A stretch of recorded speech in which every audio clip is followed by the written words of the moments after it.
Hi guys, welcome to my channel. Today's video is about the Bakaneko60 and a new switch that I recently received.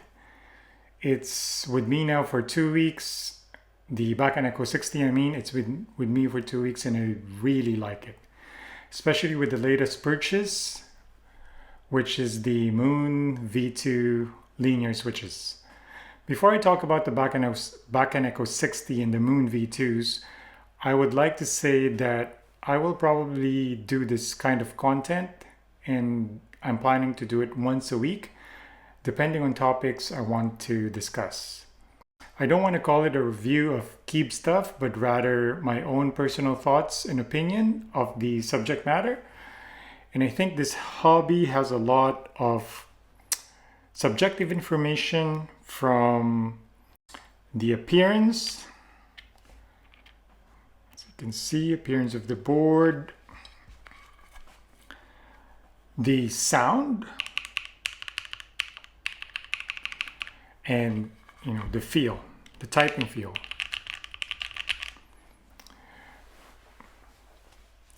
I would also like to say I'm very new to this hobby.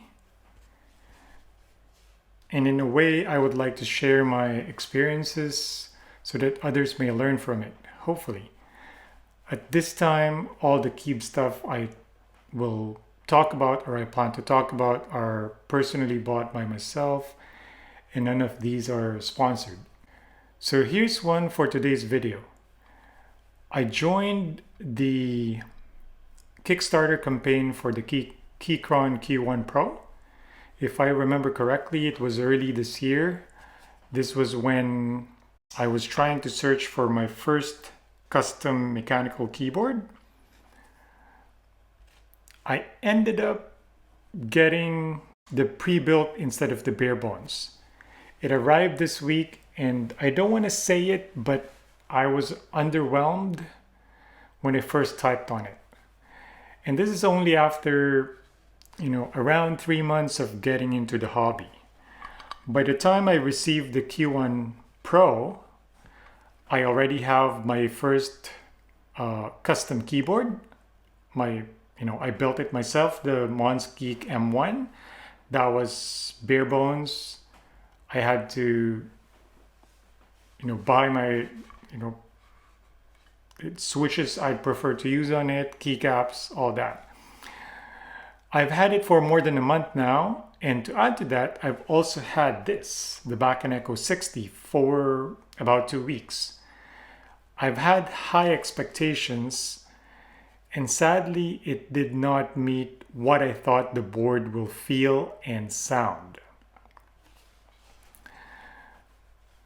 Yeah, I was severely underwhelmed.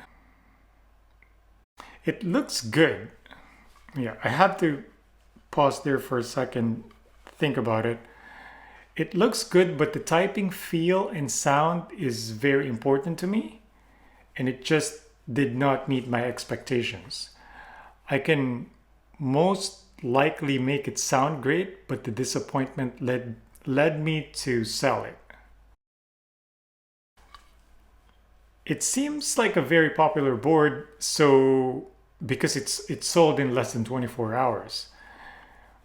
So I told myself after this experience, I think I'm going to be done with pre-built boards. I'm not sure if this is due to my experience of customizing keyboards customizing the M1 and building the Bakaneko60. I had to correct myself there because I haven't built a lot of keyboards. I guess I have a question, or my thoughts about it is, are my expectations of boards simply on a higher standard now that I am more knowledgeable and have the experience of tweaking and modding? Let me know your thoughts about this. Perhaps I'm not totally closing my door on pre-built boards, but one thing is for sure, I will definitely have second thoughts before I buy my next one. Okay, with all that said, and it's out of the way. Let's talk about this keyboard. The keyboard I have in my hands right now, the Bakaneko60 by CK or Canon Keys, designed by Kei Katano, if I'm not mistaken, and the Moon V2 linear switches. It's about 2 inches from the mic. I don't know if that sounds good, but yeah, I'm just pressing on it. Anyway, I like the purity of the sound that comes from this board. I also like the form factor. It's small. It's a 60% board. Yeah, I think everyone would know that. What else? Yeah, it's small, it's simple, and there's really no need to mod this board in my own opinion, except maybe to reduce the hollowness. So I did something. I used polyfill, and I also used a zip liner, and that's what I have inside this right now. The hollow sound though for me is not bad. I think Alex Odos, if I'm not mistaken, said in his Bakaneko60 build that there's hollowness, but not in a bad way, as most people immediately think of hollowness as negative. For my Bakaneko60 build, I did, like I said, a polyfill. And what I have now is the zip liner. It's, yeah, that foam, that kitchen stuff that, you put in your cupboards. Yeah, so I think I found it in Keyboard's Bakaneko60 review. So I just tried to replicate it. I used the zip liner, and that's what I have in this, like I said. I like the polyfill, I must say, slightly better than the zip liner, but I kind of did not like having to deal with it, especially the last 2 weeks that I have been playing with this board. So I settled for the zip liner for now. Perhaps I would put in the polyfill once I get to switches, keycaps that I like for this board. For now, I really like this combo. The keycaps I have here right now are the Canon caps 407. I also have the Drop DCX. I just received it today, that I want to try here because it's a different make. These are PBTs. Those are ABS, I believe. So I'm gonna try it on this board soon. I initially built this board with the baby kangaroos, actually, which are tactile switches. Then I replaced it with the Gateron Black Ink V2s. And then of course I have to try this new switches. So these are what's installed in this board right now. And these are very good. They are hand-lubed from the factory. And I opened a couple of these, and they're very consistent. They're very good. I highly recommend these switches if you want a factory hand-lubed switch. Yeah, I said it's hand-lubed. I've covered that. I have not used a lot of switches, but to date, I think this is the thockiest I've ever had. I have tried the Akko Jelly Blacks and the Black Ink V2s on this board, and this switches just, they sound deeper and thockier. And this is why I really like the Bakaneko60. For me, it produces a more natural sound of the switch. And I know it will change from board to board, but the Bakaneko60 literally has no mods. I've yet to try the Moon V2s and the Monsgeek M1 which is currently built to sound foggy.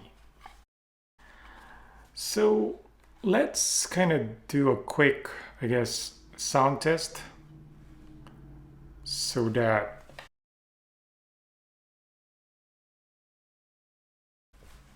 I did a post of this already, but let's do that now.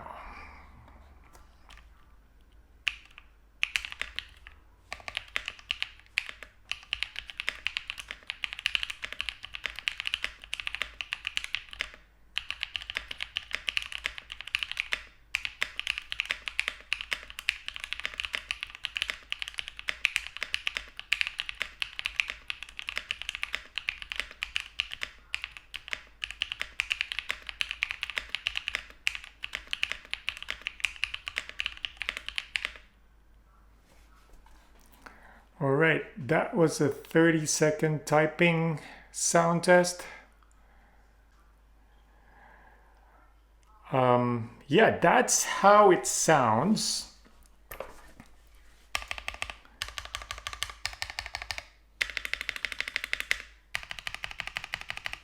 In my recording studio or room, with the mic around 8 inches away from the board.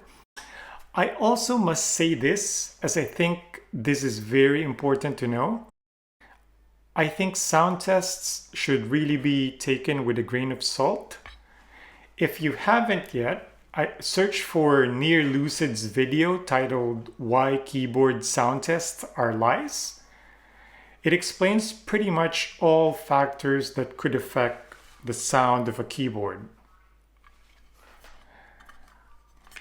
Let me just flip this so that you can see the back too. I don't know if it's just me, but have you ever thought of why after you recorded a keyboard sound test that the sound is not exactly how you heard it while you were typing? I think one of the reasons is the distance of the board to your ears. It's probably not exactly the same to the distance of the mic from the board. And I know, 4 inches might not be enough, but if you watch Near Lucid's video, he did those type of tests and 4 inches makes a big difference. Yes, the sound that is picked up by the mic will vary depending on how far it is from the source. This is also why when you are farther away from the board and someone else is typing on that board, the sound it produces will be a bit different from the sound you hear when you are the one typing. I experienced this because, for example, my daughter's doing something in the computer room, she's using my keyboard, and I'm outside the room and I can hear the sound. It sounds different as to when I'm the one typing on the board. Yeah, so I just want to share that because, like I said, I think it's very important. So that's about it for today's video. I hope that is very helpful. I would like to say, guys, if you like this content, please do support by liking and subscribing to my channel. And yes, until my next video, ciao.